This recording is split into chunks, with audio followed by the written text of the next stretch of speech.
അസ്സലാമു അലൈക്കും വറഹ്മത്തുള്ളാഹി വബറകാതുഹു. അബൂ അയ്യൂബുൽ അൻസാരി റളിയല്ലാഹു അൻഹുവിൻ്റെ മഹാഭാഗ്യം. പ്രവാചകൻ സ്വല്ലല്ലാഹു അലൈഹി വസല്ലമ തങ്ങൾ നേരെ ആ വീട്ടിലേക്ക് നടന്നു. 2 നിലകളുള്ള വീടാണ്. അള്ളാഹുവിൻ്റെ റസൂലേ, അങ്ങ് മുകൾ തട്ടിൽ താമസിച്ചോളൂ. അബൂ അയ്യൂബുൽ അൻസാരി റളിയല്ലാഹു അൻഹു അപേക്ഷിച്ചു. ഇത്രയധികം ആളുകൾ എന്നെ കാണാൻ വന്നുകൊണ്ടിരിക്കുന്നു. മുകൾ തട്ടിൽ താമസിച്ചാൽ സന്ദർശകർക്ക് അസൗകര്യമാവില്ലേ? ജനങ്ങളുടെ സൗകര്യം ഓർത്ത് നബി സല്ലല്ലാഹു അലൈഹി വസല്ലമ തങ്ങൾ താഴത്തെ നിലയിൽ താമസമാക്കി.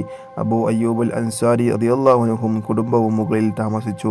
6-ാം വയസ്സിൽ ആ പ്രദേശത്ത് വന്ന ഓർമ്മ പ്രവാചകൻ സ്വല്ലല്ലാഹു അലൈഹി വസല്ലമ തങ്ങളുടെ മനസ്സിൽ തെളിഞ്ഞു കിടക്കുന്നു. സഹായികളിൽ ചിലരോടൊക്കെ അത് പറയുകയും ചെയ്തു.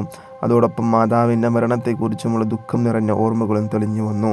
മക്കയിൽ കുടുങ്ങിയ ബന്ധുക്കളെക്കുറിച്ചാണ് ചിന്ത ഇപ്പോൾ വളരെ അലട്ടുന്നത്. നബി സല്ലല്ലാഹു അലൈഹി വസല്ലമ തങ്ങളും സിദ്ദീഖ് റളിയല്ലാഹു അൻഹു മക്ക വിട്ടു പോരുമ്പോൾ ഉത്കണ്ഠയോടുകൂടി കുടുംബക്കാർ നോക്കി നിൽക്കുകയായിരുന്നു. മക്കൾ തങ്ങളെ ഓർത്ത് ദുഃഖിക്കുന്നുണ്ടാകും. അവരെ എങ്ങനെയെങ്കിലും മദീനയിൽ എത്തിക്കണം. മക്കയിൽ ക്രൂരന്മാരായ ഖുറൈശികൾക്കിടയിൽ പെട്ടുപോയ സന്താനങ്ങളുടെ വാടിയ മുഖം രാത്രിയിൽ ഉറങ്ങാൻ കിടക്കുമ്പോൾ മനസ്സിൽ തെളിയും. സയ്യിദ് ഇബ്നു ഹാരിസ റളിയല്ലാഹു അൻഹു, അബൂ റാഫി റളിയല്ലാഹു അൻഹു എന്നിവർ നബി സല്ലല്ലാഹു അലൈഹി വസല്ലമ തങ്ങൾ അരികിൽ വിളിച്ചു. നിങ്ങൾ മക്കയിൽ പോകണം. വളരെ രഹസ്യമായി ഫാത്തിമയെയും ഉമ്മു കുൽസൂമിനെയും കൊണ്ടുവരണം. ആ പിതാവിൻ്റെ മനസ്സിലെ ദുഃഖം അവരെയും വേദനിപ്പിച്ചു. നബി സല്ലല്ലാഹു അലൈഹി വസല്ലമ തങ്ങൾ ഫാത്തിമയെയും ഉമ്മു കുൽസൂമിനെയും കാണാൻ ആഗ്രഹിക്കുന്നു. അവരുടെ കാര്യത്തിൽ ഉത്കണ്ഠയുണ്ട്. അബ്ദുല്ലാഹി ഇബ്നു ഉറൈഖ് റളിയല്ലാഹു അൻഹു എന്ന ധീര സ്വഹാബിയുമായി സിദ്ദീഖ് റളിയല്ലാഹു അൻഹു സംസാരിച്ചു. അബ്ദുല്ലയും ആയിഷയും അസ്മാഉം മക്കയിലാണ്. അവരെ എങ്ങനെയെങ്കിലും മദീനയിൽ കൊണ്ടുവരണം. ഞാൻ മക്കയിൽ പോകാം, മക്കളെ കൊണ്ടുവരാം. അബ്ദുല്ലാഹി ഇബ്നു ഉറൈഖ് റളിയല്ലാഹു അൻഹു പറഞ്ഞു.